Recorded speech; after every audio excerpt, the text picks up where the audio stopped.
Vamos a imaginarlo para que nosotros siempre podamos recordar esto, ¿sí?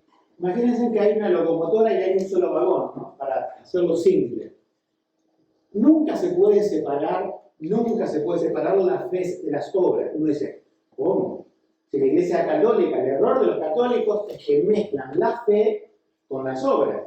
Claro, pero ellos, digamos, invierten el orden del vagón. Solo tenemos una locomotora y un vagón. ¿Qué es lo que hace mover al vagón? La locomotora, que es la que tiene el motor.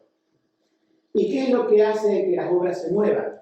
La fe que tiene el motor. Es decir, la fe es, podemos decir, aquello que mueve todo lo que vamos a producir después por el tema de las obras. Pero recuerden que la fe no es algo nuestro, la fe es algo que da Dios para poder creer en su Hijo Jesucristo, es algo como un regalo, como un don de Dios que nos da para que podamos entender la salvación, entender la cruz, entender la resurrección, entender el propósito por el cual Cristo vino a salvar a pecadores como nosotros. Entonces, nunca podemos separar, porque algunos lo hacían, y a eso apunta Santiago. Santiago apunta a esas personas que les escribe que ellos separaron la fe de las obras, entonces demostrando que su fe era falsa, ¿sí? Porque obviamente querían decir, bueno, una fe teórica sin demostrar nada y sin la necesidad de demostrar nada porque era una fe falsa, ellos decían, puede salvar. Pablo a otros les decía, ustedes quieren justificarse por las obras, es como decir, sacan el vagón, lo ponen delante de la locomotora. Yo creo que el ejemplo más antiguo era el que mejor funcionaba, poner el carro delante del caballo, ¿sí? Porque hoy vemos que una locomotora puede empujar un vagón, ¿no? Pero el orden correcto es que la fe es primero. Y siempre trae el vagón de las obras, nunca puede venir solo. Entonces, la analogía de Santiago es la que más permanece. Dice, el cuerpo sin el espíritu, es el espíritu del hombre, ¿no? El Espíritu Santo, está muerto.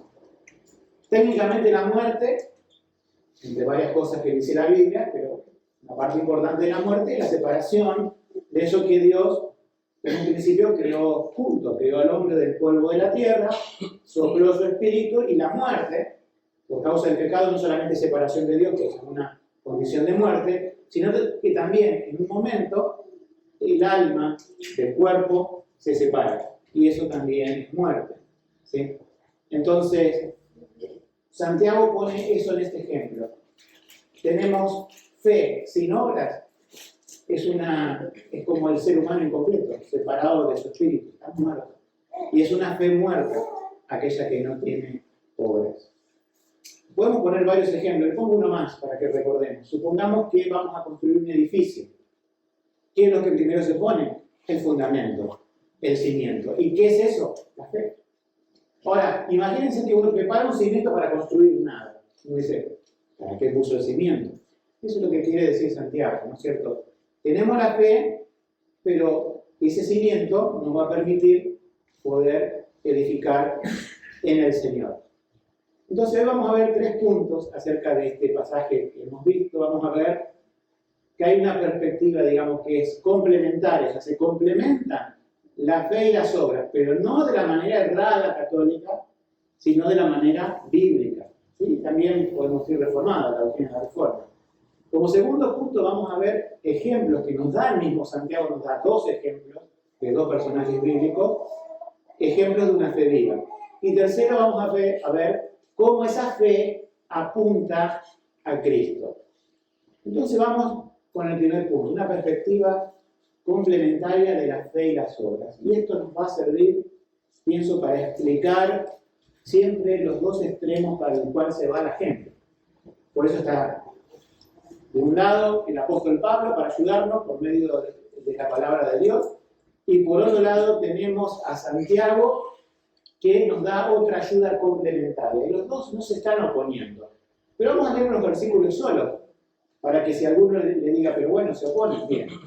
Vamos a leer Romanos 3:28. Es una conclusión que da Pablo. te dice, así que concluimos que el hombre es justificado por la fe sin las obras de la ley. Y Santiago 2:24, vosotros veis pues, puede decirse de otra forma, concluyo que el hombre es justificado por las obras y no solamente por la fe. Ahora, ¿qué es lo que diferencia esto? Que hay un contexto en Romanos y hay un contexto en Santiago.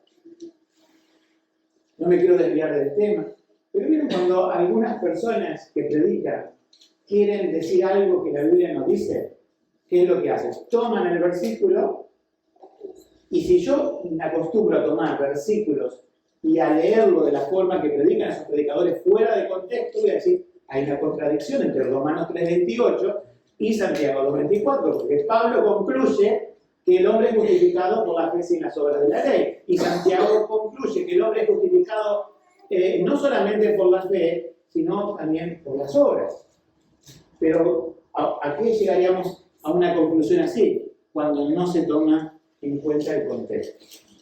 Entonces, para explicar esto, tenemos que ir al contexto de que hay 4 cosas, podemos decir, en ese contexto de Pablo y de Santiago.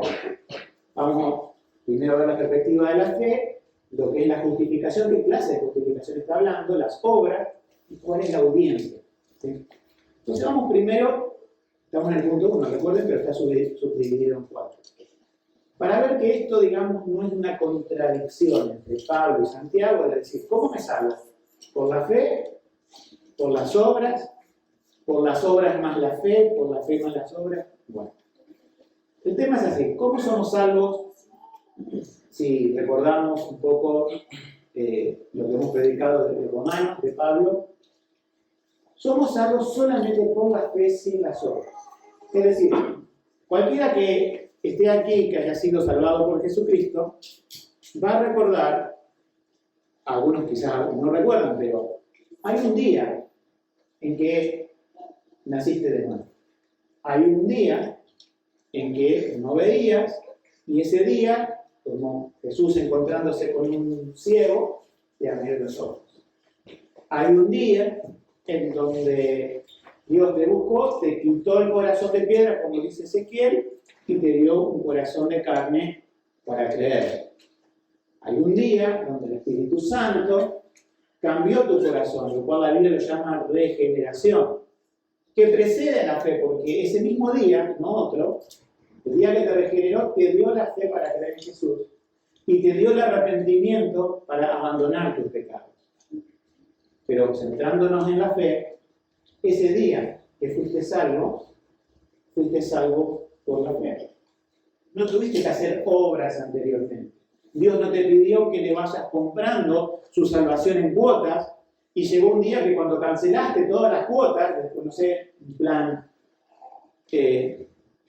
ahora 24, o si te llevó toda la vida, son 12 meses por cada año, multiplicarlo, como hay a veces planes de 96 cuotas. Dios no actúa así, no te fuiste comprando la salvación mes a mes, año a año. Y hay gente que piensa todavía así. Y esa es la gente que se pierde. Esa es la gente que va a ir delante de la presencia del Señor y decir, Señor, quizás me llamaste antes a tu presencia, yo esperaba más años de vida en la tierra, ¿para qué? Para pagarte la salvación. Todas las religiones del mundo y el hombre natural piensa esto, instintivamente, de que puede hacer algo para ganar la salvación. Y la Biblia es el único libro en el mundo que tiene un concepto diferente, el concepto de gracia y el concepto de salvación a través de la fe sin las obras. O sea que para ser salvo, el día que fuiste salvo, no necesitaste pagarle a Dios tu salvación, porque hubo una obra en la cual creíste que esa fue sí la obra que pagó tu salvación, y es la obra de Cristo en la cruz. Como dijo alguien, haciendo un juego de palabras, somos salvos por obra, sí, pero por una sola obra, la de Cristo en la cruz. No somos salvos por nuestras obras. Ahora, ¿cómo saber si la fe que tuvimos ese día, si la Dios permanece, pero uno puede decir, y los demás pueden decir, ¿cómo sé que la fe de tal persona es real? Supongamos que lo que yo hablé recién, lo damos por hecho, eso ocurrió. Somos salvos por la fe. Pero a medida que va viniendo personas nuevas a la iglesia, ¿cómo podemos saber? ¿Y qué es lo que nos muestra la Biblia que debemos hacer para saber si la fe de una persona es real o no? Bueno, nosotros no podemos ver la fe. La fe, de hecho, es un sustantivo abstracto, ¿no? Pero sí es real en el ámbito espiritual. Y supongamos el día que naciste de nuevo, obviamente Dios lo sabe desde antes de crear el mundo, porque a los que escogió, a estos predestinó, a los que predestinó, a estos llamó. En el llamamiento, Dios cambia el corazón, regenera y te da la fe para creer. No es sorpresa para Dios. Los ángeles desean ver la salvación de los pecadores. Hay un gozo en el cielo cuando un pecador se arrepiente. Y ellos dicen, ¿y cómo lo ven? ¿Cómo saben que se arrepiente y que creyó? De alguna forma, no sé, pienso, si la Biblia nos dice eso, es porque ellos de alguna forma pueden saber espiritualmente cuando eso sucede. Pero los seres humanos no sabemos eso. Vemos a una persona que dice, Señor, me arrepiento y creo en ti. Decimos, qué bien. Y lo vemos dentro de unos meses, a veces años, que están en cualquier otra cosa que no es el camino de Cristo. Y entonces decimos, pero si dijo creer, si dijo arrepentirse, bueno, ¿no dice acaso Pablo, diríamos que solamente por la fe y por qué esta persona se apartó? Bueno, ahí viene Santiago a ayudarnos y a decirnos, pero la fe verdadera se demuestra a través de las obras. Por lo tanto, una fe que no tiene obras es una fe muerta. Por eso es muy terrible y peligroso lo que ha inventado el evangelicalismo. Cuando hablo de la palabra evangelicalismo, es una palabra como para hacer énfasis en un evangelio, digamos, o ambiente cristiano evangélico yendo al extremo o saliéndose de la doctrina. Muchos escritores usan esa palabra evangelicalismo. No quiere decir evangélico porque dentro del evangélico hay iglesias correctas, pastores correctos, que se predican la salvación de manera correcta. Pero en el evangelicalismo se ha inventado esto, ¿no? De que muchas personas dicen, ¿por qué sos salvo? Porque yo una vez repetí una oración creyendo en Jesucristo y le entregué mi corazón. Entonces es como que lo anotan en una libreta y dicen, la prueba de mi salvación es esta, que me dijeron que pase al altar, o que levante mi mano, o se acercó algo, me puso la mano en el hombro, y oró conmigo, yo repetí su oración. Algunos que lo hacen por internet, en sesiones Zoom o Meet. Pero ¿qué nos muestra la Biblia? Que de qué forma comprobamos nosotros y de qué forma comprueban otros que soy creyente a través de las obras, de la manera en que vivo. ¿Sí? Entonces, que ninguna persona de aquí crea que es salva porque hizo algo alguna vez y fecha ese algo que hizo, que puede ser orar, pasar al frente, levantar las manos, o llorar, o arrodillarse, que no relacione ese algo con su salvación, como evidencia de salvación, sino que pruebe toda su vida si ha seguido a Cristo. Aquellos que siguen a Cristo dejan sus redes y van detrás del Maestro. Aquellos que siguen a Cristo dejan su mesa de cambio, estoy nombrando a algunos de los apóstoles, y siguen a Cristo. No son seguidores de Jesús aquellos que son por temporadas y dicen, yo soy salvo, pero sigo a Jesús cuando me viene en gana, porque yo una vez hice una oración. No es la forma bíblica de comprobar nuestro cristianismo. La forma bíblica es, muéstrame tu fe por tus obras. Amo a Cristo, amo a Dios, lo sigo cada día. Sé que no soy perfecto, soy imperfecto. Pero a pesar de esa imperfección, clamo a Él para que Él infunda en mí el valor para seguir caminando. Para que Dios, a través de su Espíritu, que obviamente si en verdad me salvó, su Espíritu el que me hace perseverar. Las personas que no perseveran no son creyentes, no pueden perseverar. No pueden seguir constante. No tienen el poder dado por el Espíritu Santo. Hoy se habla mucho de poder, de personas que manifiestan supuestamente poderes milagrosos del Espíritu Santo. Pero vos ves el poder realmente hoy en la iglesia de América Latina manifestado en vidas cambiadas, en hogares transformados. ¿Ves a gente orar en un restaurante? ¿Dónde están todos los cientos y miles de cristianos que supuestamente se puebla América Latina de ser una gente muy religiosa? Pero en la vida común, ¿dónde están las obras de esa iglesia supuestamente sumamente extendida en América Latina y en nuestra ciudad y en nuestro país? Cuando nosotros vemos que la sociedad se corrompe más, cuando nosotros vemos que la misma iglesia se parece mucho al mundo y no hay diferencia, Dios puede decirle desde los cielos, utilizando la palabra que su Santo Espíritu le dio a Santiago: iglesia, entre comillas, muéstrame tu fe sin tus obras. Se puede. Una iglesia que solamente dice creer y no demuestra vivir en Cristo es una iglesia, como decimos, nominal. Y el cristianismo es nominal. Nominal es cuando es de nombre. Soy cristiano de nombre, soy cristiana de nombre, pero mi vida no sigue a Cristo. Entonces la Biblia es muy clara. Santiago, si no vendría en nuestro auxilio, nos quedaríamos con una parte que obviamente es la verdad que nos dice Pablo, pero sin duda la gente sí va a ir al otro extremo.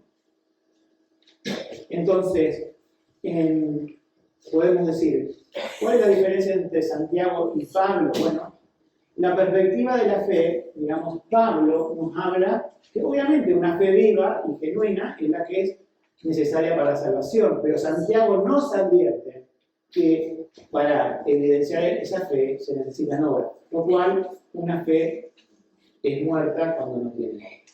En cuanto a la justificación, Pablo está hablando de la justificación ante Dios, o sea, la justicia de Cristo, como en un tribunal, como si fuera penal, como diciendo, bueno, Cristo ocupó mi lugar, el juez en vez de condenarme a mí, condena a Cristo, yo creo en Cristo, por lo tanto su justicia pasa a mi vida y el juez me absuelve.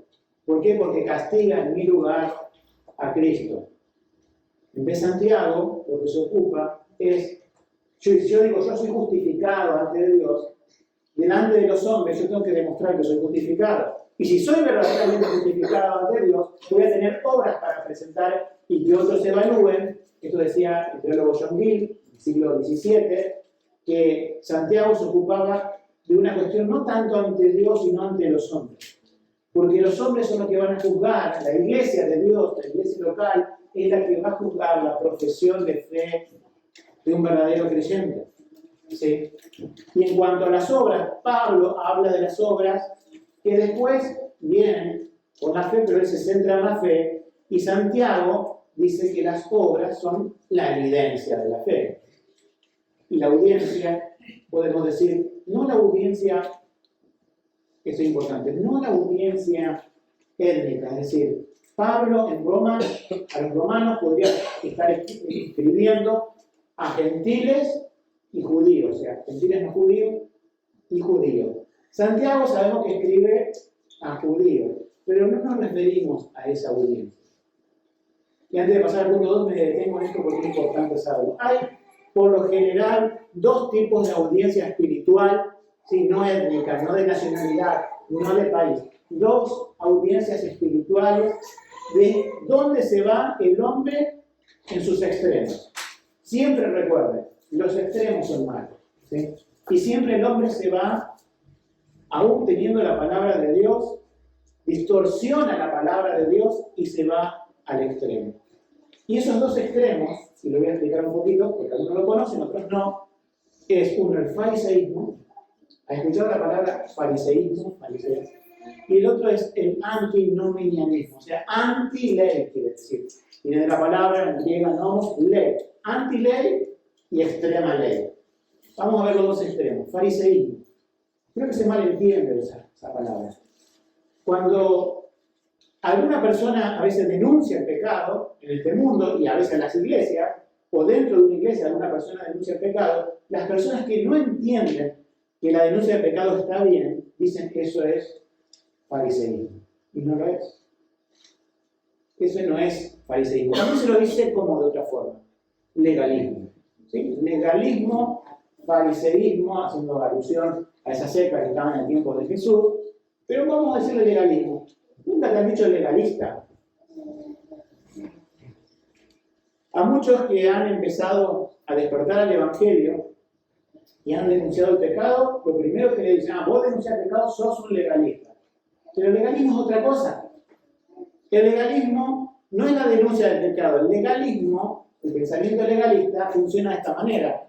Quiero justificarme delante de Dios por medio de mis obras. O sea que la ley y mis obras me van a salvar. La denuncia del pecado es la denuncia del pecado. No lo puedo hacer con amor, sin amor, bien bíblicamente, mal bíblicamente. Lo ideal es hacerlo bien, con amor, bíblicamente bien. Ahora, legalismo es querer justificarse, ¿sí?, mediante las obras. Entonces Pablo toma a esa persona, a ese público espiritual y le dice, no, somos salvos por la fe sin las obras de la ley. La única obra que cuenta es la obra del Cordero de Dios muerto en la cruz, la obra de Jesucristo. La ley te demuestra que no podés cumplir las obras y te empuja y te lleva del brazo como un tutor, un ayo, dice Pablo, hacia Jesucristo, para que en Él recibas perdón, para que en Él recibas gracia. Por otro lado, hay otra gente que se va al otro extremo, no del legalismo o fariseísmo, sino que se va al antinomianismo. Otra forma de decirlo es liberalismo, pero una especie de liberalismo, así, bueno, libertinaje. ¿Sí? Así, bueno, Dios me perdona, Dios me da su gracia para salvarme, pero yo voy a vivir como quiero, porque puedo reconocer que si bien Dios es mi Salvador, pero me va a tener paciencia y Dios no es tan malo después de todo y me va a justificar y vive en el pecado. Entonces ese antinomianismo, decir, bueno, conozco a Dios pero no hay ley, es ese público en el cual viene Santiago y presenta los argumentos que presenta, diciendo, así que vos sos salvo por la fe y no te interesa vivir la vida cristiana, sino que querés vivir como quieras y no te interesa de que si tenés obras o no. Yo te digo, dice Santiago, la fe sin obras es muerta. Tu fe es falsa porque decís que tenés fe, pero no podés producir ninguna buena obra.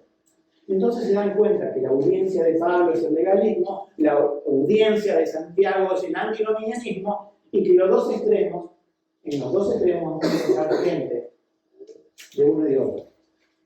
Pero cuidado, porque nuestro corazón tiende hacia esos dos extremos. Nuestro corazón, a pesar de que es salvo, por el pecado que tenemos, y el pecado todo lo distorsiona, se va al extremo del legalismo. Tengo que hacer cosas para que Dios me acepte. Ya fuimos aceptados en Cristo.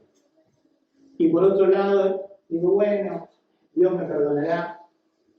Tenemos que ser fieles a Cristo. Entonces, cuando hablamos de legalismo y antinomianismo, no pensemos que son cosas de enfermedades y virosis y que la agarra a otra gente. Nosotros estamos también afectados por eso. Pero si somos salvos, la palabra de Dios es la que nos va a hacer recapacitar, es la que nos va a traer de nuevo de los extremos hacia la voluntad de Dios en Cristo. Entonces ahora pasamos al segundo punto. Una vez entendiendo que no hay contradicción entre Pablo y Santiago, no hay contradicción entre dos libros de la Biblia, ni entre dos conceptos, sino que son complementarios. La fe produce obras. Santiago, Pablo, lo que le dice a las personas, no son salvos por obras, sino por la fe. Y Santiago le dice, mira que si no tenés obras, tu fe es, podemos decir, muerta. Pero también Santiago decía al principio, y lo podemos leer para que vean lo fuerte que es, más quiere saber, hombre vano, bueno, y que la fe sin obras está muerta, y en el 26 también dice, porque como el cuerpo sin espíritu está muerto, si también la fe sin obras está muerta. No nos perdamos esa palabra. Quiere saber, hombre y mujer, ¿no? hombre es el genérico que usa la Biblia para describir ambos sexos, ¿no? Quieren saber que somos vanos si no hay una obra que evidencie la fe. O sea, él está apuntando a un cristianismo que cuando algo es vano sirve para algo. No. Un cristianismo vano, con una fe sin obra, no sirve para nada. Ahora vamos a ver lo que es una fe viva, o sea, una fe que va unida a las obras, pero que primero es la fe y luego viene el vagón de las obras. Y acá encontramos dos ejemplos que nos pone Santiago. Primero el ejemplo de Abraham, vamos a leerlo de nuevo si quieren. No fue justificado, versículo 21, por las obras de Abraham, nuestro padre, cuando ofreció a su hijo Isaac sobre el altar. ¿No ves que la fe actuó juntamente con sus obras y que la fe fue perfeccionada por las obras? Otra forma de traducir es que la fe fue hecha perfecta por las obras. Así está la versión en inglés. ¿Sí? Y fue cumplida la escritura que dice: Abraham creyó y le fue imputado por justicia. Vamos a ver entonces el caso de Abraham, vamos a recordarlo. Lo bueno de conocer historias bíblicas, me dice, ¿para qué tengo que leer toda la Biblia? Justamente para conectarlos. Si nunca leíste la historia de Abraham y Isaac, o es muy vaga en tu mente, no podemos conectar con esto. ¿Sí? Después vamos a ver algo más extraño todavía, la historia de Rahab, la ramera. Pero yo voy a hacer un repaso. ¿Por qué? Porque Santiago nombra a Abraham con el ejemplo de Isaac y a Rahab también como un ejemplo de una fe que la acompaña ahora. Yendo a Abraham, eso se encuentra en Génesis 22, después, a ver que no lo recuerda, lo lee mejor en su casa. O sea, Abraham tuvo un llamamiento de Dios de que a través de él iba a ser un gran pueblo. Pero el tema no es que la misión de Abraham era formar un pueblo, y después fue el pueblo de Israel, sino que, podemos decir, el llamamiento de Abraham, lo que más se destaca es que de ese pueblo nacería uno, al cual la Biblia lo llama la simiente, la semilla de Abraham, que iba a venir para ser el Salvador del mundo, o sea, el Mesías. O sea, Dios escoge a Abraham para que formara un pueblo. Y de ese pueblo nacería el Mesías. Eso es, podemos decir, lo valorable de la historia de Abraham. Pero Abraham fue una persona que cuando Dios lo llamó, creyó. Le fue imputado, dice un versículo, de justicia. De esto trata mucho Pablo. Y lo nombra Santiago también. ¿Sí? Pero Santiago se ocupa de decir, ahora, Abraham le creyó a Dios. ¿Y cómo actuó cuando Dios le pidió a su único hijo? ¿Cómo fue que nació Isaac, el hijo de Abraham? Eran grandes, eran tanto Abraham como Sara, que cambiaron de nombre, ¿no? Abraham y Sarai eran antes, pues Abraham y Sara no podían tener hijos. No solamente era estéril ella, sino que también eran de avanzada edad. O sea, no tenían chance, humanamente hablando, de tener hijos. Pero Dios, que fue el que lo prometió, ellos pudieron tener un hijo en la vejez. A tal punto que cuando se le dio el anuncio, se rieron, especialmente Sara se rió, y le pusieron el nombre de Risa. Isaac quiere decir eso, risa. ¿Sí? Entonces, este hijo risueño de Abraham y Sara es el hijo de la promesa, porque de él vendría una nación grande. Ellos dudaron al principio, cometieron pecado, porque pensaban, no, Dios me va a dar un hijo de Agar, que fue Ismael, y tenemos a Ismael y a Isaac y sus descendientes peleando toda la historia de la humanidad. Pero Dios le dijo, alguien que saldrá de tus entrañas va a ser el heredero y va a ser el que va a continuar el linaje para formar un pueblo del cual vendrá el Mesías.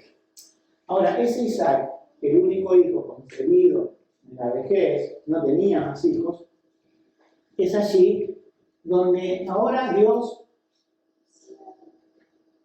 podemos decir, prueba la fe de Abraham, no porque él tuviera dudas. Uno piensa a veces, o la gente piensa, que Dios probó a Isaac para ver cómo iba a salir. Él ya sabía cómo iba a salir desde antes de la fundación del mundo. Dios sabía todo, no iba a elegir en vano a Abraham, a Isaac y luego a Jacob para ser el pueblo de Israel, no sabía lo que iba a pasar. Pero lo hace para que las obras de Isaac evidencien la fe y nos muestren a nosotros que la fe de Abraham fue verdadera. Que cuando Dios dice, muchos capítulos antes de Génesis, que le fue imputado a justicia, y muchos capítulos después Dios le dice, dame a tu único hijo, Isaac, y sacrifícalo en el monte que yo te mostraré. No vemos a Abraham oponiéndose, quizás triste, sí, puede ser. La Biblia no da detalles, ¿sí? No da detalles de nada, ni de Sara. Simplemente van los dos, van con sus criados, van camino de un par de días, y suben a ese monte solos, Abraham e Isaac. Y Abraham ya con la idea en su cabeza de que cuando llegue a la puerta de ese monte lo va a sacrificar a Isaac. Por lo tanto, toma un cuchillo, toma el fuego, van con Isaac con la madera para encender el holocausto, el sacrificio. Y ahí es donde Isaac tiene una duda, le dice al padre, bueno, está todo, está la madera, está el fuego, veo un cuchillo en tu mano, ¿dónde está el animal que vamos a sacrificar? Y Dios le dice, Abraham le dice, Jehová proveerá. Ahí la palabra Jehová, Jireh, de Jehová, Dios proveerá. La provisión, en la mente de Abraham, ya sabía quién era. Su hijo. Iba a sacrificar a su hijo.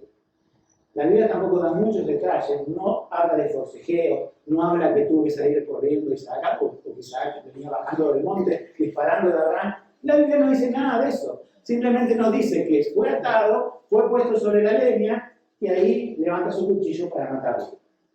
Y ahí aparece una voz. Y creo que a veces pasamos de alto de quién fue esa voz. Dice un ángel le tuvo la mano. No te equivoques, no fue un ángel cualquiera. Fue el ángel de Jehová. Y habla él en primera persona. ¿Por qué se toma esa atribución? Porque es la segunda persona de la Trinidad. Jesucristo deteniendo la mano de Abraham para matar a su hijo Isaac. Diciendo, no le hagas ningún daño. Yo sé que me temes. Porque él sabía, el mismo que dijo esas palabras, que es el ángel de Jehová, que es Jesucristo, que él en la cruz del Calvario daría su vida y la mano del Padre con un cuchillo iba a matarlo en la cruz. Es poético, pero es así. Y nadie detuvo eso. Ni vino una voz del cielo. La voz del Hijo de la tierra diciendo, Dios mío, ¿por qué me has desamparado? Y Dios desamparó a su Hijo en la cruz para amparar a todos aquellos que creerían en él.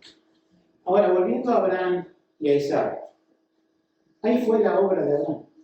Cuando iba a matarlo y de una voz del cielo detuvo su mano, pero técnicamente lo iba a matar, ¿sí? No iba a echarse atrás.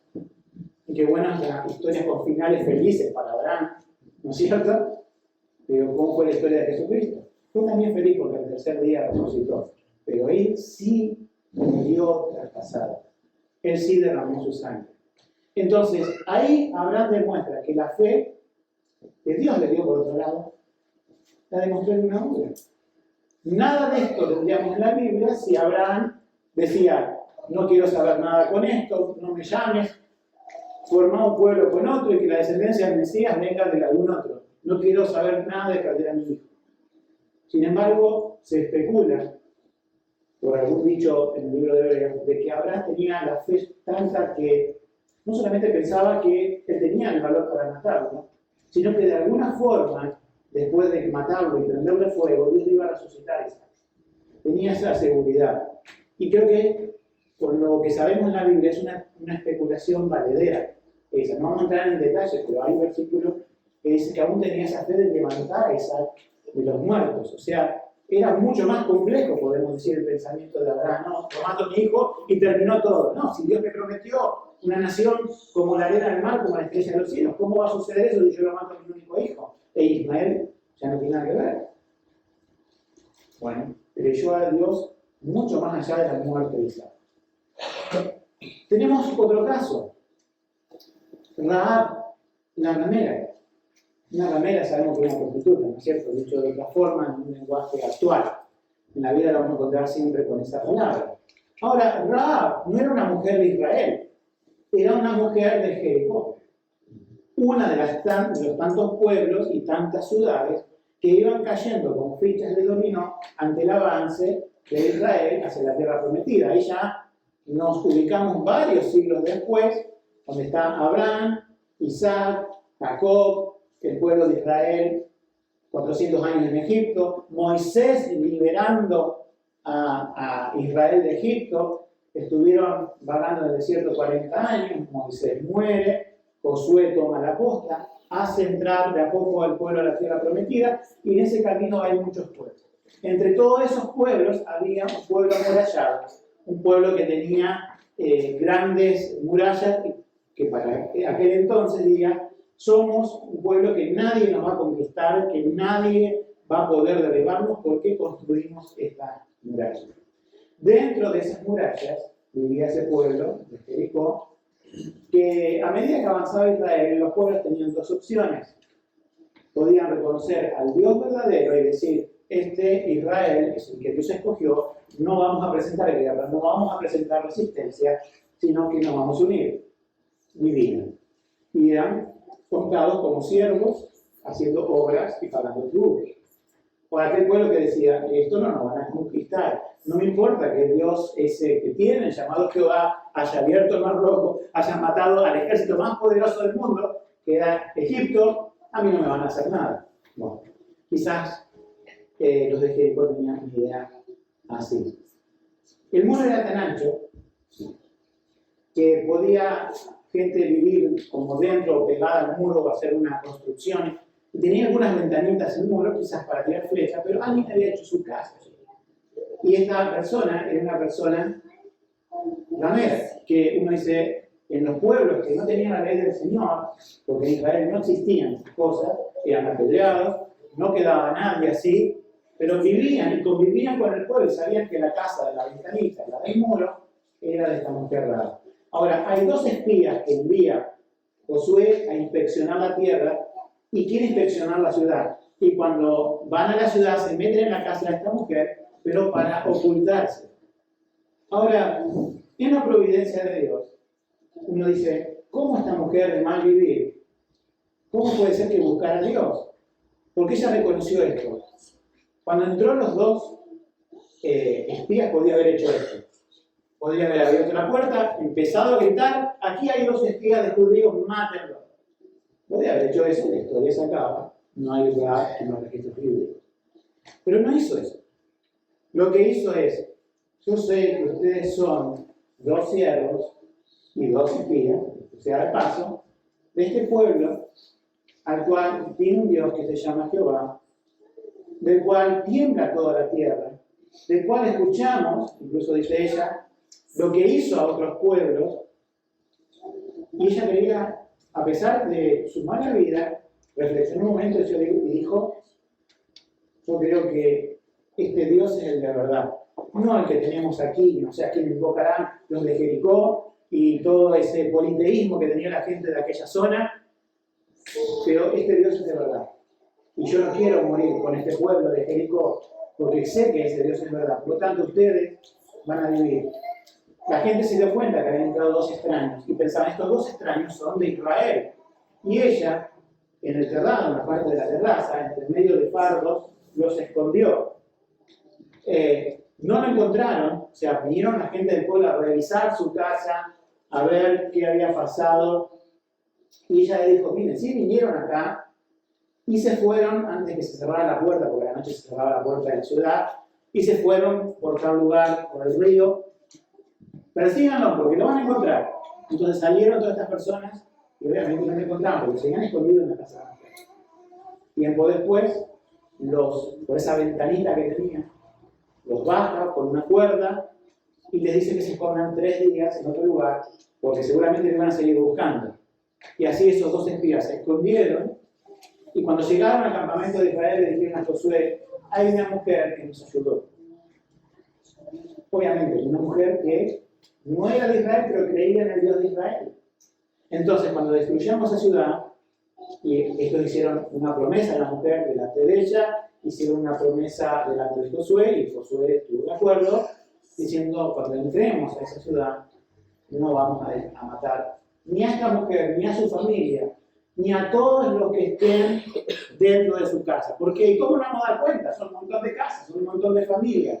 Bueno, la señal que acordamos con ella es: si en la ventana ponen un hilo rojo, de grano, que se dice en la Biblia, esa es una señal, ese hilo rojo, es una señal que no vamos a entrar a esa casa para matar a los que están dentro. Y fue así. Vamos a contar la historia de Jericó, que dieron vueltas, al 7º día se cayeron parte de los muros, entraban a la ciudad, y ahí donde estaba la mujer, no la mataron. Ahora, uno dice: Santiago trae esa historia. ¿Tenía fe Rahab? Uno dice: sí, fe.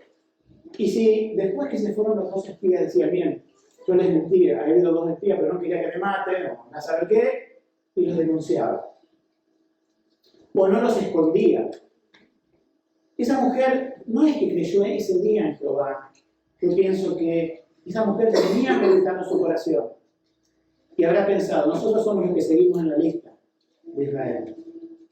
Y Israel tiene un Dios verdadero, porque hace cosas que yo no conozco, que haya hecho esos dioses falsos, sino que es el Dios realmente del cielo.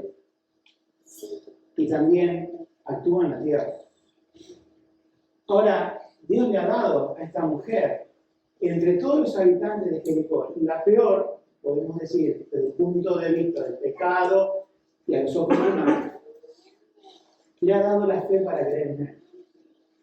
¿Y cómo demuestra Rahab sus obras?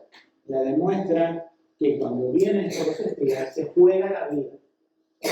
Se la juega, como decimos, se juega la vida y esconde a estos 2 hombres. Vamos al punto 3. Una fe viva apunta a Cristo. Teniendo en mente estas 2 historias de Abraham y de Rahab, vemos que estas 2 historias no apuntan a que podamos decir: qué valiente que fue Abraham, qué despojado para sacrificar a su hijo. Tampoco apunta a que digamos de Rahab: mirá, se jugó por 2 espías de Israel y puso en riesgo su vida en vez de confiar en los muros de Jericó. No es eso, aunque hicieron eso, sino que estas 2 personas apuntan a Cristo. ¿Cómo? Bueno, de todos los ejemplos, escuchen, de todos los ejemplos del Antiguo Testamento que ilustran la muerte de Cristo en la cruz, el mayor de todos los ejemplos, más que el sacrificio de los animales, que digamos después la ley iba a instituir por medio de Moisés, la historia de Abraham e Isaac llevando el padre a su hijo en ese monte es el que más ilustra a Jesucristo yendo a la cruz, donde ahí sí Él fue muerto y no fue detenida la mano del Padre. Y Rahab apunta a Cristo. Nosotros encontramos que en la genealogía de Jesús, ¿sí? Uno dice: ¿cómo puede haber aparecer dentro de los descendientes de Jesús no solamente una mujer que no sea israelita, que era argentina, y que encima fuera negra? ¿Cómo puede ser? ¿Qué es lo que hizo la diferencia? Su fe. ¿Y qué es lo que evidenció su fe? Sus obras. Entonces, tanto en Abraham como en Rahab tenemos una conexión con Cristo. Con esto podemos pensar es que las obras nuestras, que la Biblia dice: tu fe es evidenciada por las obras, son obras que están conectadas. De nada vale tener ese tipo de obras que hace el mundo y que muchos juntan para darle de comer a los pobres, está muy bien, que juntan ropa, que fundan médicos que envían a países extranjeros que no tienen agua potable, incluso algunos ingenieros diseñando, o sea, uno puede hacer cosas buenas en el mundo, pero eso no tiene relación con Cristo. Pueden ser una Madre Teresa de Calcuta, que ya se fue, y no creo que se haya ido con Cristo, porque nunca habló de una justificación por gracia, a pesar que hizo innumerables obras. Y la gente piensa, bueno, si esa persona hizo innumerables obras, va a ir al cielo. Pero cuando no están conectadas con Cristo y su Evangelio, no sirven de nada. O sea que puedes tener a la persona más filántropa del mundo, con más obras de caridad, y aún si da su cuerpo para ser quemado y para ser repartido todo su bien entre los pobres, como dice el apóstol Pablo, pero no está el amor de Dios en esa persona, de nada sirve. Al no estar el amor de Dios tampoco está la fe que salva en esa persona. Y entonces, puede haber muchas personas buenas, entre comillas, en este mundo, pero sus obras no se conectan con Cristo. Solamente las obras del creyente que ha sido redimido por Cristo, que tiene una fe genuina dada por Cristo, es que produce obras que glorifiquen a Dios apuntando hacia Cristo. Entonces, eso también nos da una visión correcta como iglesia, una fe genuina muestra a Cristo a un mundo perdido en pecado. Una fe falsa es aquella que le da una palmadita al mundo y le dice, vení a la iglesia. ¿Sí? Pero Dios te acepta como sos, no tienes que practicar ningún pecado, Dios te acepta como eres, vení, que en la iglesia vas a encontrar un buen ambiente, algo social para compartir, te vas a sentir bien, si tenés problemas incluso de salud, vamos a orar por vos, etcétera, etcétera. Ella no está mostrando a Cristo, le está diciendo al mundo que no necesita a Cristo para vivir. Pero la iglesia, ¿qué dice? Está perdido en pecado, separado de Dios. Como digo en el catecismo bautista, estás identificado con Adán y todos los que están identificados detrás de Adán están condenados. Pero la iglesia muestra, en Cristo hay perdón, en Cristo hay salvación. Y le dice al mundo, tus mejores obras son trapos de inmundicia, dice el Antiguo Testamento. Las mejores aspiraciones tuyas filantrópicas no sirven para ganar la salvación, solamente es creer en Cristo. Y cuando el cristianismo, la iglesia, muestra la verdadera fe, se puede ver una verdadera obra en la iglesia. Terminamos con las exhortaciones. ¿Qué peligro existe que nuestra vida se convierta en la de un hombre o una mujer vana que no muestra sus obras en Cristo? Yo sé, hermanos, que si somos verdaderos creyentes no vamos a hacer eso. Pero tenemos que reconocer que tendemos hacia la vanidad. Tendemos a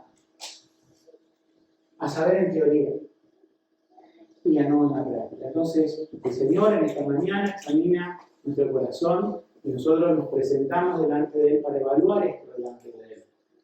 Si en mi vida hay cierta vanidad, porque cuando yo o contradigo mi fe con mis obras no muestran a Cristo, esa fe que debo tener muchas veces se desfasada. Segundo, ¿qué riesgo corremos al saber tanto de doctrina, pero no mostrar el Evangelio en un mundo que se pierde? Recuerden los dos extremos. Hay gente que hoy dice en el evangelicalismo, no importa la doctrina, la letra mata, vamos a con el espíritu. Y otros dicen, no, todo es doctrina. Los dos extremos están mal. Es doctrina, sí, es la palabra del Señor. Es la Biblia. Es estudiar, pero es predicar. Es vivir y es demostrar a Cristo en nuestra vida.